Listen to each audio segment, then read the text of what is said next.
Part 9. India's Panchayati Raj Constitutional Foundations and Evolution. Welcome to our in-depth exploration of Part 9 of the Indian Constitution, the Panchayats.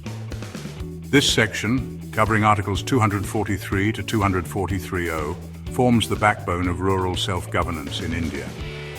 Enshrined by the 73rd Constitutional Amendment in 1992, it has transformed village administration and empowered millions across the country. Let's begin with a quick overview of these articles. Article 243, Definitions. Here, key terms such as district, village, and notably the Gram Sabha are defined. The Gram Sabha is portrayed as the assembly of all registered voters in a village. It is the most extensive and permanent body in the Panchayati Raj system, and no decision taken by the Gram Sabha can be overruled by any other body. Article 243A Gram Sabha empowers this assembly to exercise powers and functions as mandated by the state legislature. Article 243B, Constitution of Panchayats, mandates the formation of panchayats at the village, intermediate and district levels. Those states with a population under 20 lakhs may forego an intermediate body. Article 243C, Composition of Panchayats, lays down that all members are to be directly elected from territorial constituencies. Remember, every 5 years fresh elections are held. Article 243D, Reservation of Seats, ensures the representation of scheduled castes, scheduled tribes, and mandates that women hold at least 1/3 of the seats, and in some states, up to 50%. Article 243E, Duration of Panchayats. Panchayats have a fixed term of 5 years from the date of their first meeting. Elections must be conducted before the term expires. Article 243F, Disqualifications for Membership, specifies conditions under which a person may be disqualified from being a member of a panchayat, including those set by state laws.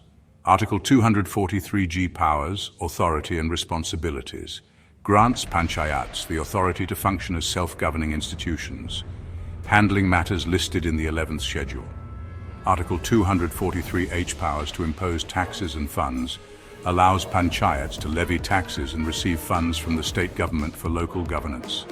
Article 243I, Finance Commission, mandates the establishment of a finance commission every 5 years to review the financial position of panchayats. Article 243J, Audit of Accounts, requires regular auditing of panchayat accounts to ensure financial transparency. Article 243K, Elections to Panchayats, assigns the responsibility of conducting panchayat elections to the State Election Commission. Article 243L, Application to Union Territories, extends Panchayati Raj provisions to Union Territories with modifications as needed. Article 243MM, Exceptions for certain areas, exempts certain regions such as scheduled areas and tribal areas from the Panchayati Raj system unless specified by law. Article 243N, Continuance of Existing Laws, ensures that existing laws related to panchayats remain valid until amended or repealed. Article 243O, Bar on Judicial Interference, prevents courts from interfering in panchayat elections, ensuring smooth electoral processes. At the heart of the Panchayati Raj lies the Gram Sabha, defined under Article 243, Clause A. As the largest and most permanent body in rural governance, the Gram Sabha is where every registered voter in a village comes together. It is the driving force of grassroots democracy. Decisions made here are final and can only be overturned by the collective will of the Gram Sabha itself. From the Gram Sabha springs all other Panchayati Raj institutions. The Gram Panchayat, composed of directly elected representatives from the village, forms the first tier. At the block and district levels, the Panchayat Samiti and Zila Parishad, respectively, indirectly elected representatives, ensure that developmental planning and policies are implemented uniformly. This three-tier system, which began operating in 1959 in the Nagar district of Rajasthan, now functions across almost every state in India, except in Nagaland, Meghalaya and Mizoram, and is not applicable in the National Capital Territory of Delhi. The genesis of the Panchayati Raj system is rooted in Indian history. In 1882, Lord Ripon introduced reforms that laid down the democratic framework for local governance, earning him the title Father of Local Self-Government in India. Fast forward to 1957, when the Balwant Rai Mehta Committee, often called the architect of the Panchayati Raj system, recommended a model of democratic decentralization. This vision was first implemented on October 2, 1959 in Rajasthan. Later, the 73rd Constitutional Amendment of 1992 incorporated Panchayati Raj into our Constitution, ensuring its permanence and legal sanctity. Several important committees have guided the evolution and fortification of our Panchayati Raj system.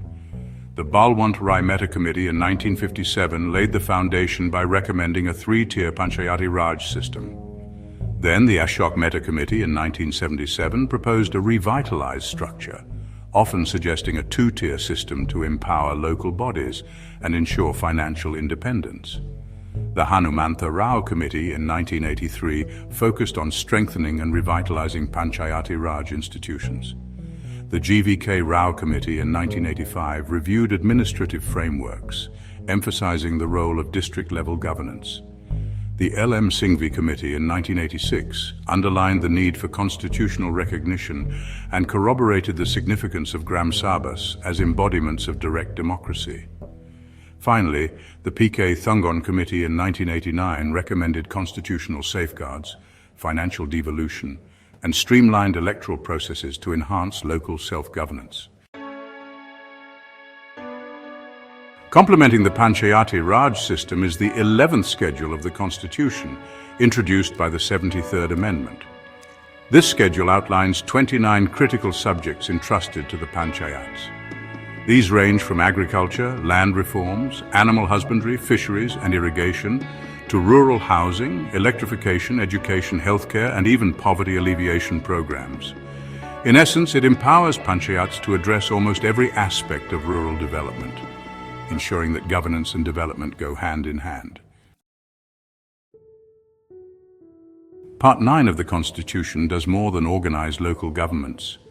It enshrines the principle of self-governance at the grassroots level. From defining the Gram Sabha and ensuring regular inclusive elections to allocating key developmental functions through the 11th Schedule, this part of the Constitution is central to India's democratic fabric. As we reflect on the visionary contributions of committees like those led by Balwant Rai Mehta, Ashok Mehta, Hanumantha Rao, GVK Rao, LM Singhvi, and PK Thungon, we see a consistent commitment to decentralization and empowerment of every citizen. Thank you for joining us in this deep dive into India's Panchayati Raj. Stay tuned for more insights into the principles that govern our nation at the grassroots level. Produced by Now You Know. For more detailed explorations, drop your thoughts in the comments below.